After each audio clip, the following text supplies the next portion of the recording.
Hello, welcome to Spirited Stardust. I'm Chanel. Today we're looking at the books I read this month in August. I read 10 books, 3 fiction, 7 graphic novels. I've already returned all the books, so I'll just do pictures up. I'll start with the graphic novels. I read Monstrous 2, 3, 4, 5, and 6, and by read I mean I blew through them. I wanted to see what happened in the end, but that being said, I didn't enjoy them. They're just way too graphic for me, way too violent, way too dark. I think there was some stuff happened. I'm just like, what? It's not for me. I'm done with that series. Same thing with Rat Queens. I read number 3. Same thing, too gory, too violent, too frenetic. And The Wicked and the Divine Volume 2, Fandemonium. Read that as well, and it's the same thing. I just don't want graphic, gory violence in every single installment, and that is like a big thing in the books, just constant blood and guts and killing and murdering. So I'm going to wait for the one like Mooncakes, which still has a fantasy element, but it's not graphic violence, I'm pretty sure. I just can't hack it. I don't want to read it. I don't want to digest it. No, it's not for me. So they were disappointing, and I know that Monstrous continues as a 7th one, but I don't care anymore. I'm like, I don't even care about what happens in the end now. I'm over it. So they were the graphic novels. With fiction, I'm going to start with the D&F, which is Together We Burn by Isabel Ibnez. An ancient city plagued by dragons. A flamenco dancer determined to save her ancestral home. A dragon hunter refusing to teach her his ways. They don't want each other, but they need each other. And without him, her world will burn. So this was like a part of a book box subscription. I didn't choose this. I didn't realise that obviously when it said she's a dragonador, that's just a different spin on Matador. So her family's legacy is to slowly torture and kill dragons for sport. I can't stand that. I'm not a fan of matadors at all. I don't want anything that involves slowly torturing an animal to death. That doesn't appeal to me. I didn't feel bad at all when the dragon got out. It's not a spoiler because it happens in the first thing. Gets out and kills her family at all, because you were torturing it to death. It did what it needed to survive. You should burn, and you're welcome. So I don't want to continue on to see her story of how she's going to train to kill it. Like, no. Screw you and everybody else who cages and tortures animals just for sport, just for entertainment. I'm not cool. If that dragon was just like a menace to their village and was coming and killing a pig, that's different. But trapping it, bringing it to arena, and slowly killing it so you can entertain the masses, screw all of you. So DNF'd it. The next book is Clockwork Boys in the Clock Tour War by T. Kingfisher. I gave it 3.5 stars. So this was like a ragtag team of criminals. I think it was like a paladin and a forgery person. Like it was a bunch of them. I loved their dynamic and their banter. It was very entertaining. It was fun. It was lively, but it felt incomplete. It felt like the first half of a book. But it was a whole, and then they stopped, and I'm like, where's the rest of it? So I don't know why she didn't just like put it all in one book. It really did not feel like it was enough, substantial enough to be a book on its own. It was like way too in the beginning of their journey, on their mission.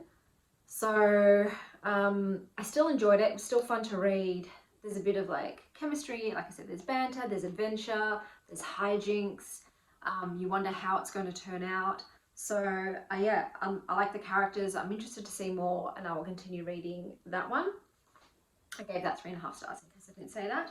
And then the next book I read was The Witch's Heart by Genevieve Gornichek.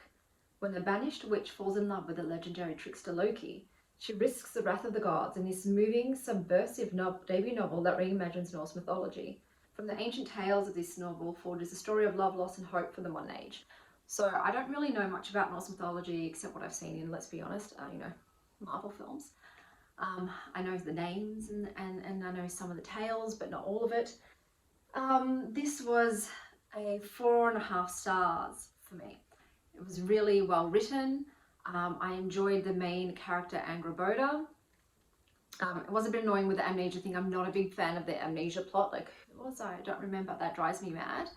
That being said, I still enjoyed it. I'm going to be honest, Loki's a bit of a wanker. I think he's always been a bit of a wanker.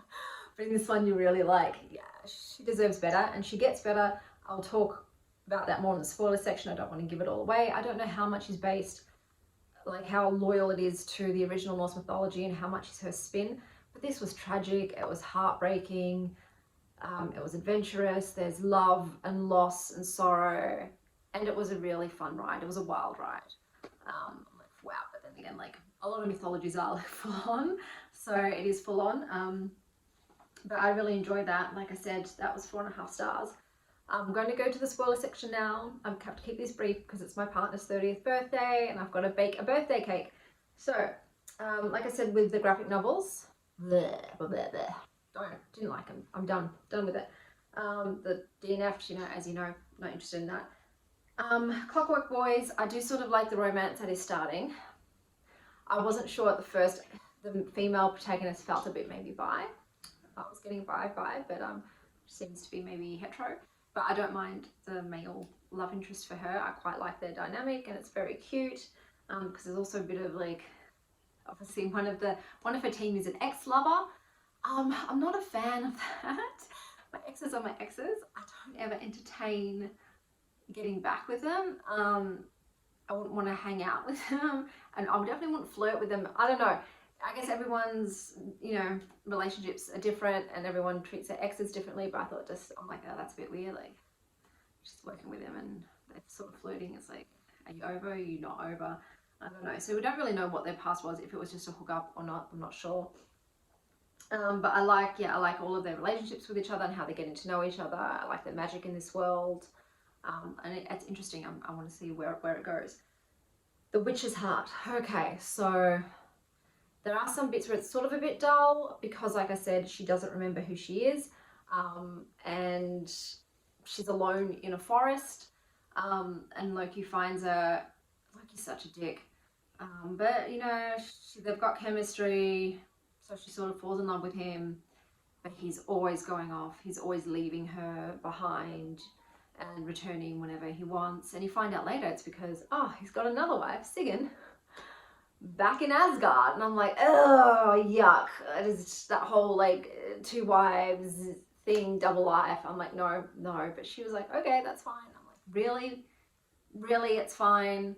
And he knocks both of them up at the same time, and he leaves her during her pregnancy. He didn't even tell him she was pregnant because he was gone that long. Thank God for Skadi, her friend, who I knew from the get-go. I'm like, this chick's into Angrboda. I think she's pining for her. They end up, thank God, after the whole betrayal by Loki, I'm skipping ahead, they do end up having a little bit of a relationship, which is lovely because she does love her. Skadi is there for her. Like, without Skadi's help, she wouldn't have made it. She wouldn't have made it through the winter. So Skadi comes and like takes her wares and sells them for her and brings her back like essentials that she needs.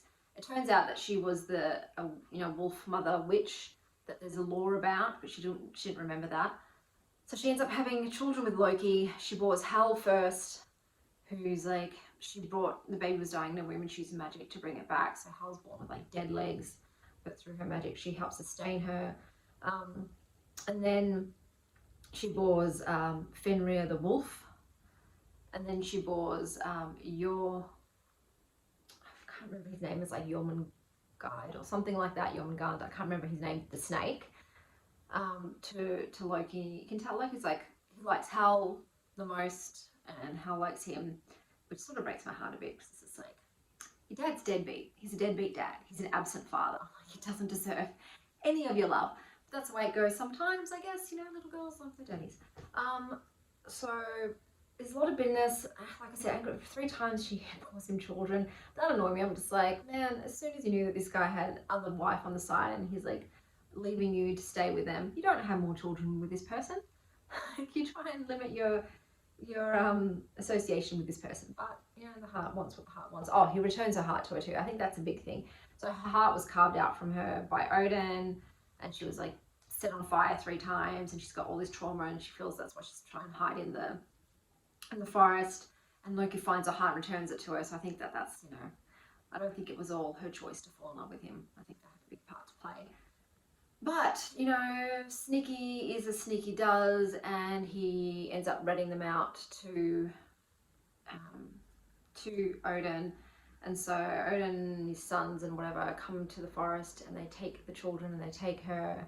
And it's freaking heartbreaking. These kids are like 4 and 3 years old. They're little ones, you know, and they take them back to Asgard, and they're like, we should kill the wolf and the snake. And it's just, oh, it's so freaking traumatic. And they've got her in chains, and she's pleading with all of them, please, they're just little children. They weren't bothering anybody. They were in the forest, minding their own business. But Odin had seen a bit of a vision of Ragnarok and knows that her children play a part in it. And yeah, it's heartbreaking. Loki does nothing, shit all, to save her. Thor ends up smashing her skull in with a hammer, but she doesn't die. Okay, thank God. But her children taken from her. Her son, the snake, I think he's like a baby at the time, is thrown into the ocean. And I think Fenrir is put in a cage. And then Hel is thrown down into Hel. A little girl, I think she was only 10. I can't remember her age, but they cast her down into Hel to fend for herself. And it's just like, frick me, man. Like, oh, as a mother too, I was like, no, I couldn't imagine if that happened to my children. So she's tied. So Angrboda is tied with to a tree for like 9 days with like this massive head wound, during which she has a lot of visions. It's finally, I can't remember who finds her. Is it Skadi? I want to say it's Skadi. Finds her and takes her back home and nurses her back to health. I think that's when they fall in love, thank goodness, and they're there for each other, and she feels true happiness. She goes, once she can access her magic again, she goes to see her daughter in Hel, but her daughter is furious at her, and doesn't want to speak to her, and that was heartbreaking too. Like, her mother's trying to say, like, I got here as soon as I could. It's not her fault. It's freaking Loki's fault, and the rest of the Asgardians, they can all burn. But Hel's like, leave, get out of here. So she goes, and she just can't connect to her sons. She just can't access them. So she starts traveling around, and then I think it's Freya finds her, and it's just like, oh, if you help me. Oh no, that's how she contacts her daughter. Freya helps her get her magic back, and Freya's still a bitch. But anyway, she ends up, I think, going back. Loki's being tortured, which rightly so, but Sigyn, his other wife, whose sons did kill each other. Loki killed one of her sons, actually. It was supposed to be like the sons kill each other, but Loki helped the other son kill the other son. And you find out that he did that so that the other son could go to Hel. The other son was someone that Hel liked, so he sends her to Hel so that at least she's not alone, which is kind of sweet. But it starts Ragnarok, so he gets punished, but then Sigyn stays by his side to try and help him for 3 years. He gives her like no thanks for it. So like, out of Angrboda and Sigyn, I think Sigyn was done even harder because she loved this idiot as well. Her children were both like killed and taken from her, and she still loves Loki, and she's got no one else. So Sigyn had it worse than Angrboda. They both women suffered tremendously for loving Loki. But then Ragnarok begins. They rescue Loki. They go and Angrboda knows that Hel won't talk to her, so she sends Loki to get Angrboda out of Hel because she's found a way that she can save her daughter from Ragnarok, her and her daughter. So he takes her out of Hel and marches to Asgard with all the dead people, and it all begins. And her sons, finally she's reunited with her sons. Thank God she gets like a few minutes to say like, hello, I love you. Oh my God, Sylvie, you scared me. To say, I love you, and they love their mama, which was so heartbreaking because that they're gonna die now. They had like a few years. Oh, I can't with that stuff. So her sons go to die and be killed by Odin's other sons.